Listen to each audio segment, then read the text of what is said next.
Chevaux et Psycho, épisode 8, un podcast de la médiation équine de formation en équithérapie, troubles spécifiques des apprentissages, par Nicole Denis-Crichel, orthophoniste et médiatrice animale, et Emmanuelle Denis, monitrice.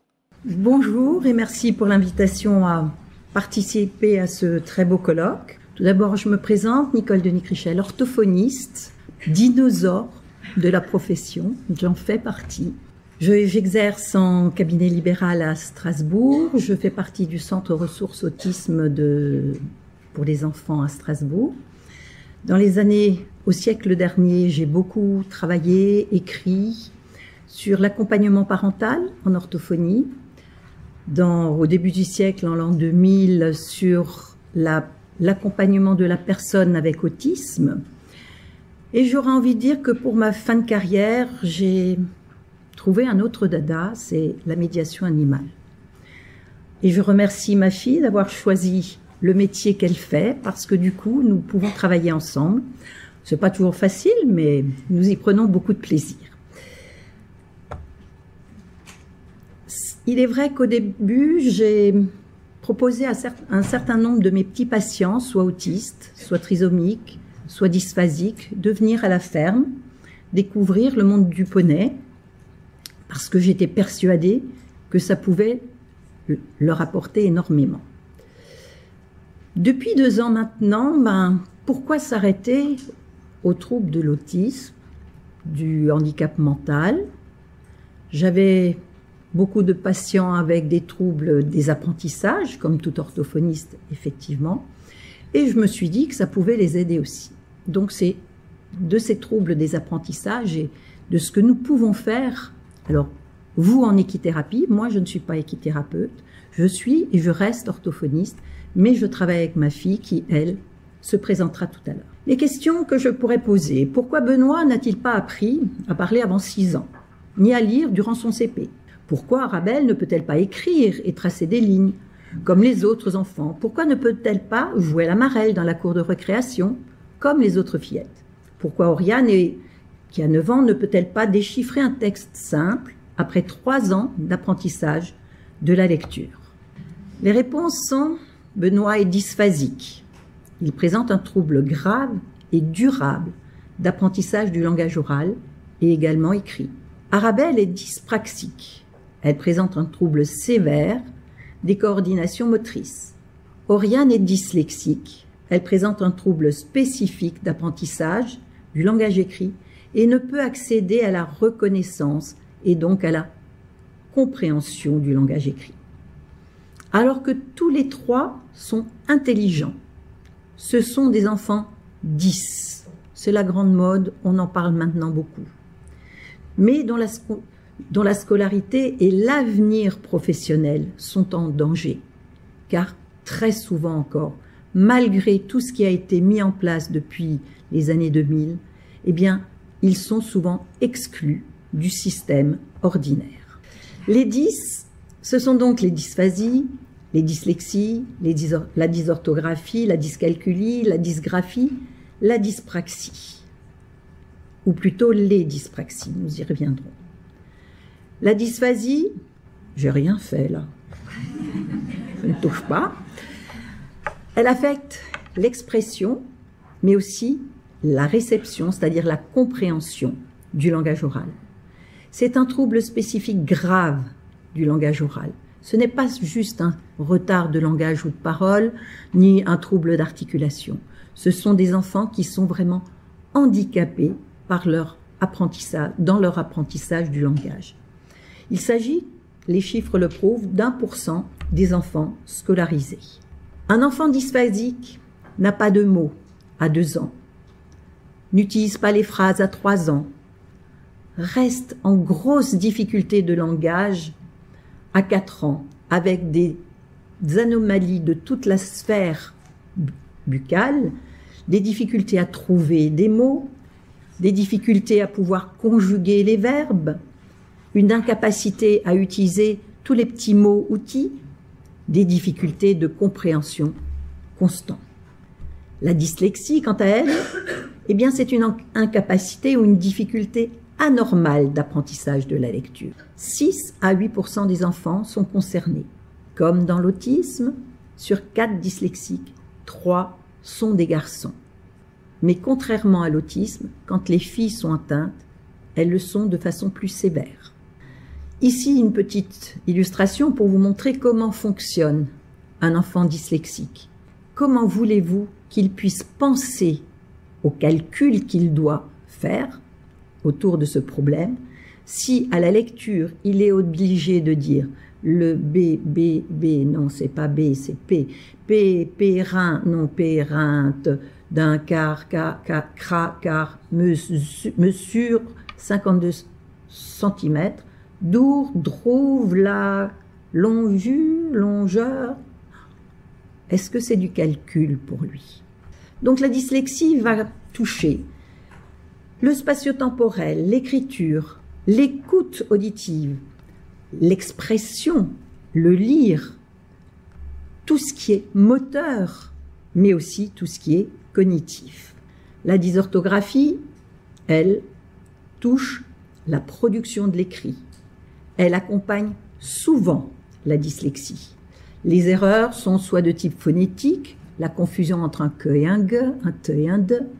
Au niveau visuel, un b, un d, un m, un n. Au niveau grammatical, elle touche le genre, le nombre, elle touche l'orthographe d'usage, les règles de transposition, des erreurs de découpage et de toute façon tout ce qui a trait à la structuration de l'écrit. La dyscalculie est moins connue, mais il s'agit de difficultés dans l'acquisition des structures logico-mathématiques. L'enfant va échouer dans l'acquisition de la numération, la réalisation des opérations, l'assimilation des concepts fondamentaux, mais aussi la résolution des problèmes et la mise en forme. Là aussi, tous les domaines sont touchés. L'aspect spatio-temporel, la mémoire, le comptage, le calcul, les nombres, les mesures. La dysgraphie, elle, est un trouble qui affecte l'écriture, la rendant difficilement lisible, voire illisible. Elle touche aussi la mise en page. Elle accompagne assez souvent la dysorthographie. Ce sont les lettres qui sont touchées, les liaisons, le tracé. Et vous avez face à vous des enfants qui vont casser la mine du crayon, par exemple, de façon très systématique. La dysgraphie touche l'organisation sur la page, la motricité fine, la concentration, l'organisation au niveau de la classe, voire de l'école, de la vie. J'en arrive à la dyspraxie et pour nous, il existe plusieurs formes de dyspraxie, donc nous parlons de dyspraxie au pluriel, qui sont des anomalies de la planification, de l'automatisation des gestes volontaires. Donc là aussi, tout est touché, l'organisation, la motricité globale, la motricité fine, la concentration, la communication, tout ce qui se passe en classe, à la maison, dans la vie. Et enfin, dans les 10, sont englobés dans les 10 le TDAH, les troubles attentionnels, avec ou sans hyperactivité, où sont touchés la mise au travail, l'organisation, la concentration, le maintien de l'effort, le maintien de l'énergie, la mémoire, ou plutôt les mémoires, les règles, le respect des règles, des consignes, l'attitude, le comportement, le temps, l'espace, l'impulsivité, les problèmes affectifs, la négation de la responsabilité, non, ce n'est pas moi, ce n'est jamais moi, les conflits avec les pairs, une faible estime de soi, un retrait social. Donc très rapidement brossé, je vous ai mis toutes les difficultés des 10 par ordre non pas d'importance, mais alphabétique, parce que elles sont là, toutes ces difficultés, avec une intensité plus ou moins importante. À certains moments, donc il y a des problèmes d'attention, de concentration, de coordination, d'espace, de fatigabilité, d'exécution de double tâches, le langage, la latéralité, la lenteur, la manipulation, la mémoire, la motricité fine, globale, la non-automatisation des compétences, l'organisation, les rythmes, les schémas corporels, le temps. Donc vous pouvez bien vous imaginer qu'avec toutes ces difficultés, eh bien, immanquablement, ces enfants sont en échec, ont un manque de confiance en soi et ont une mésestime d'eux-mêmes. Persuadée que j'étais que l'équithérapie pouvait aider ces enfants-là aussi, eh bien, je travaille avec ma fille, que j'invite donc à venir. Moi, je vais continuer à utiliser cet ordinateur, mais... Donc, je m'appelle Emmanuelle Denis, j'ai passé mon monitorat en équitation classique à Rambouillet. J'ai fait aussi mon instructorat au Haras de la Sens pendant 2 ans. Tous les deux, enfin, j'étais en formation au Haras de la Sens pour passer ces 2 diplômes. Et ça me tenait à cœur d'ouvrir une structure en opposition avec les centres équestres classiques, puisque, en fait, malheureusement, dans les clubs, maintenant, les chevaux sont utilisés comme des outils de travail très régulièrement. On pense pas à leur bien-être. Enfin, quand je vais faire de la rééducation de chevaux qui sont justement devenus dangereux, c'est souvent la faute des humains, c'est pas la faute des chevaux. Les pauvres, ils y peuvent rien. C'est souvent une mauvaise éducation due à des chevaux qui sont pas pris en compte. On a beaucoup tendance à faire de l'anthropomorphisme en tant qu'humain, mais les chevaux ont besoin de certaines choses qui sont primordiales pour leur bien-être. Donc, c'est vrai que cette petite structure propose des choses complètement différentes, que ça soit pour les cours classiques, puisque j'ai aussi des enfants classiques qui sont en cours régulièrement à la ferme. On organise aussi des stages en équitation éthologique et on fait aussi beaucoup de formations dont tu as oublié de parler. Non, j'en parlerai à la fin. D'accord, très bien. Ok. Donc, en tant qu'instructrice d'équitation éthologique, je conçois la séance autour du poney comme un tout. Elle démarre pour moi au moment de l'accueil et se termine au départ de l'enfant ou des enfants. L'accueil permet de se dire bonjour, de s'intéresser à ce qui s'est passé depuis la dernière séance, de se souvenir du poney qui a été monté ou de comment il était, de celui que l'enfant souhaiterait monter cette fois-ci. Et à ce moment-là, justement, on continue à prendre en compte tous ses désirs et à l'amener à des choses qui sont différentes. Donc, il faut aussi qu'il apprenne. Les enfants 10 sont souvent en cours à deux enfants ou en cours particulier. Et on les oblige justement à se calmer, à arrêter de crier, de gesticuler. Autant de sujets pour inciter l'enfant à s'exprimer. La préparation, c'est se souvenir où est le poney, retrouver le lieu, les actions à faire, le matériel à retrouver et à utiliser. Le soin, c'est se souvenir de l'ordre du pensage, des outils à utiliser, du nom des parties du corps, des sensations, des habits du cheval et dans quel ordre les lui mettre. Pour ce qui est de l'activité en elle-même, il pourra s'agir de travail au sol, de travail monté, de jeu, d'une promenade durant laquelle il faudra faire attention à ce qui est dit, se souvenir de ce qu'on a déjà fait précédemment, se souvenir d'un vocabulaire spécifique, suivre des consignes, reconnaître sa droite, sa gauche, l'avant, l'arrière, imiter des gestes, actions, se souvenir d'un parcours, oser faire, avoir confiance en soi. Une foule de choses bien difficiles, parfois impossibles pour les enfants et adolescents 10. La fin de l'activité, c'est se souvenir où et comment ranger le matériel, donner une récompense, une caresse à son poney pour le remercier de ce qu'il a fait et enfin le retour au pré ou au box. Le départ, où l'on apprend à accepter la fin de la séance, peut-être la frustration de devoir partir, la possibilité de se projeter en prévoyant la prochaine séance, l'occasion de se dire au revoir et à bientôt. Pour les enfants en difficulté de langage, les séances seront l'occasion de travailler le regard, l'attention conjointe, l'orientation au son, la demande non verbale, l'imitation, les tours de rôle, la production sonore, la production de mots et la compréhension. Préalable indispensable à la mise en place de la communication et du langage. En effet, le regard met en contact avec l'autre, permet de faire connaissance, permet l'interaction autour de l'activité cheval. Nous allons pouvoir stimuler ce regard en travaillant la poursuite visuelle, l'accroissement de l'attention visuelle, l'exploration visuelle d'un endroit, la capacité à suivre des yeux, la capacité à chercher du regard et pointer, l'attention conjointe. Par ailleurs, les séquences d'équitation nous permettent de travailler l'orientation au son, avec un travail de prise de conscience du son et du non-son, le bruit et le silence, d'orientation à la voix et au son, de prise de conscience des rythmes, tout un travail de discrimination auditive absolument indispensable pour l'acquisition de la parole et de la perception auditive, élément indispensable pour l'apprentissage du langage écrit. L'imitation est la base de la construction du langage.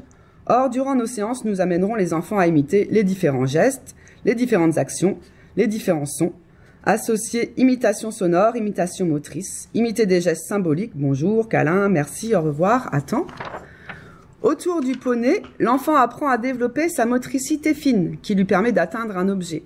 Par exemple, quand on ressemble, ou de prendre justement saisir des objets pendant les exercices et les parcours mis en place. De saisir un objet, de manipuler un objet, pour enfin arriver à pointer un objet préalable indispensable au langage. À cheval, nous pourrons jouer avec les sons et favoriser la mise en place de nombreux et différents sons par l'imitation de bruitages des cris des animaux, la mise en place des sons dans les mots en répétant le nom des poneys, le nom du matériel, des comptines, la mise en place des mots dans les phrases, l'expression spontanée en parlant de ce que nous faisons, de ce que nous voyons, de ce que nous entendons. Les situations que nous multiplions autour du cheval permettent le travail de la compréhension. Réponse au prénom, désignation des parties du corps de l'animal en rapport avec notre corps propre. On fait des petits exercices, on joue à Jacadie par exemple, et on apprend justement par le jeu, ce qui leur permet justement d'avoir un aspect plus ludique dans l'apprentissage. Désignation d'objets, réalisation d'ordre simple, d'ordre complexe, compréhension de situations, de récits, mais également le travail de l'expression avec la dénomination des personnes, des poneys et des chevaux, des aliments, du matériel utilisé. Nous permettons donc l'augmentation du vocabulaire autour des noms, prénoms des enfants, des adultes, noms des poneys et des autres animaux de la ferme, verbes d'action, brosser, porter, accompagner, mettre, monter, tenir. Et des mots outils, sur, sous, devant, derrière, à côté. Adjectifs, grand, petit, noir, blanc, paumé. Nous favorisons et développons ainsi la dénomination et la désignation des parties du corps, tête, encolure, ventre, des objets utilisés, brosse, étrie, sel. La description et l'exécution d'actions simples, brosser, mettre le tapis, d'actions complexes, mettre et ajuster la croupière. De situation, chercher la selle dans la sellerie. Et des récits. Par la suite, l'activité équestre permet aussi la mise en situation des questions. Que fait le cheval? De quoi as-tu besoin?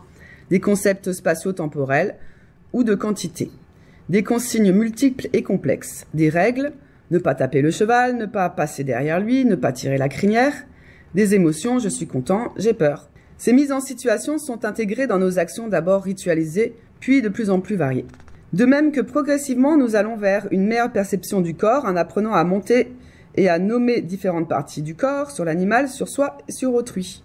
À percevoir des positions simples puis complexes, les appuis sur le sol mais aussi sur l'animal. Les mouvements respiratoires, le tonus musculaire, élément indispensable pour une bonne intégration du schéma corporel. Ainsi que d'une meilleure perception du corps dans l'espace qui se développe progressivement en apprenant à décrire la position du corps et des segments dans l'espace pendant ou après une prise de position, décrire les mouvements du corps dans l'espace pendant ou après l'exécution d'un mouvement, en faisant des exercices de coordination dynamique générale, marcher, enjamber, monter, descendre, des exercices de freinage, d'immobilité, d'arrêt, des exercices de coordination oculomotrice, main, pied, tronc, tête. Progressivement, nous permettons ainsi à l'enfant d'accéder à la représentation mentale, en imitant les gestes, en imitant les positions, en obéissant à des consignes verbales, en reproduisant des images suggérées mentales. La latéralité sera progressivement développée grâce à des exercices réalisés d'abord avec un membre, main ou pied, des exercices réalisés ensuite avec les deux membres alternés, puis des exercices avec les deux membres simultanés. Grâce à tous les exercices mis en place autour du poney, nous amènerons les enfants à prendre plaisir à se mouvoir, se situer et se déplacer dans l'espace, situer, orienter, déplacer des objets dans l'espace, réussir la lecture d'un plan, utiliser un vocabulaire spatial, tourner, passer par-dessus, passer entre, verbaliser et faire verbaliser des parcours, une promenade, et développer ainsi la connaissance de l'espace qui leur est si difficile à maîtriser. Par ailleurs, nous leur permettrons également de vivre le temps en temps réel et d'accéder ainsi à la structuration spatio-temporelle qui leur fait tant défaut, pour arriver ainsi à développer des fonctions cognitivo-linguistiques qui leur permettront d'accéder aux différents apprentissages de manière plus aisée. Par ailleurs, la motivation est toujours optimisée grâce à la présence du cheval. L'animal est un support nouveau et peut agir comme un renforcement tout en amenant un souffle nouveau. Mais plus qu'une source de motivation, la présence du poney a également un impact sur l'état psychique de ces enfants, très souvent en échec scolaire, trop souvent dévalorisés par le système scolaire. Avec le poney, ils reprennent confiance en eux, peuvent sortir de la spirale de l'échec et dans un autre cadre développent des fonctions qui leur manquent pour accéder aux apprentissages du langage, qu'il soit oral ou écrit. Parallèlement à toutes ces séances qui sont soit individuelles, soit collectives, puisque nous avons mis en place donc ce que nous appelons des journées de médiation animale et langage pour les enfants 10. Nous faisons aussi des groupes de parents autour du langage, le dimanche après-midi, où les parents sont avec nous, restent avec nous, participent et disent que, contrairement à ce que moi je leur propose au cabinet, à la ferme, ils sont dans la vraie vie et voient comment ça se passe, comment il faut interagir avec leur enfant. Récemment, j'ai eu la chance de faire le premier travaux dirigés à l'école d'orthophonie de Strasbourg, à la fac d'orthophonie. Il y en a un autre qui va suivre, qui sera réalisé par une de nos collègues à Caen. Donc les choses bougent parce que plus je me penche sur la médiation animale et notamment la médiation avec le cheval, plus je me rends compte que l'orthophoniste a sa place dans l'équipe autour de l'enfant. Et c'est vrai que nous proposons là maintenant aussi des formations pour les orthophonistes parce que j'aimerais, comme je dis, dans cette dernière partie de ma vie professionnelle, mettre la médiation avec le cheval ou tout autre animal au centre, au cœur de notre profession, parce que tous les écrits me prouvent que ce sont la communication, le langage, les émotions, le contact relationnel qui sont plus aisés avec l'animal. Eh bien, c'est le cœur de mon métier d'orthophoniste. Et c'est Ludovic qui très gentiment m'a fait un témoignage après une journée 10 en disant « Ce que j'aime beaucoup faire, je n'ai pas corrigé l'orthographe. » Alors ça l'a beaucoup embêté, il me dit « Il faut que tu corriges. » Alors je lui ai dit « Non, je vais laisser parce que tu es dyslexique, certes, mais tu sais faire, tu m'as produit un très beau texte et je vais le laisser ainsi. » Donc il écrit « Ce que j'aime beaucoup faire avec les poneys, c'est le travail en liberté au sol. Car il n'y a pas besoin de longe et de filet sur le cheval. On peut le diriger à la voix, le cheval nous suit partout, le cheval nous fait confiance. J'ai confiance en le poney car je sais que le poney a confiance en moi et donc il me suivra partout où j'irai. On fera plein de choses ensemble et je pourrai faire des obstacles en liberté avec le poney à côté de moi. On arrive à faire, on est des champions. Quand j'ai parlé de notre intervention aujourd'hui, une maman s'est proposée. Elle vient avec son fils à la ferme qui est dyspraxique. Et cette maman est dyspraxique aussi. Comme elle dit, on est dyspraxique et on le reste toute sa vie. Et voilà le témoignage qu'elle a écrit, je vous le laisse lire. S'intégrer dans un groupe en mouvement, en gérant les distances et en anticipant les ralentissements. Dans un manège avec plusieurs autres cavaliers, j'avais à gérer cela. Être rassuré. En effet, si j'arrive sur un cheval qui est un animal imprévisible, j'y arriverai avec une mécanique qui de toute façon va tout droit, toute seule et qui s'arrête quand j'appuie sur la pédale de frein. Elle voulait passer son permis. Gérer les changements de direction, compenser la perte de vitesse due à la courbe du virage. Le cheval, comme la voiture, subissent une perte de vitesse en prenant un virage. Et donc, il faut adapter sa vitesse à la courbe du virage. Arriver à faire plusieurs mouvements en même temps. Par exemple, pour tourner à cheval, les mains indiquent la direction, l'assiette aussi et les jambes s'activent pour conserver la vitesse. L'équitation m'a permis d'avoir moins peur et donc de dépasser cette peur tétanisante de conduire une voiture qui aurait pu m'empêcher de conduire. L'équitation m'a aussi permis de faire des apprentissages au niveau des gestes et la gestion d'un véhicule en mouvement au sein d'autres en mouvement aussi. Alors ce que maman a oublié de dire aussi, c'est qu'on forme aussi des gens qui font de la médiation animale sur les différents types de handicap. C'est pas que réservé pour les orthophonistes, oui. C'est aussi ouvert à tous les gens qui veulent justement approfondir leurs connaissances sur tel ou tel type de handicap. Voilà, l'année dernière, langage et communication. Comment mieux communiquer pendant les séances d'équithérapie. Cette année, il y en aura une sur comment mieux communiquer avec la personne avec autisme, mettre en place les pictos, ce que nous utilisons en tant qu'orthophonistes, et l'année prochaine, sans doute, sur les troubles des apprentissages. Merci de votre attention.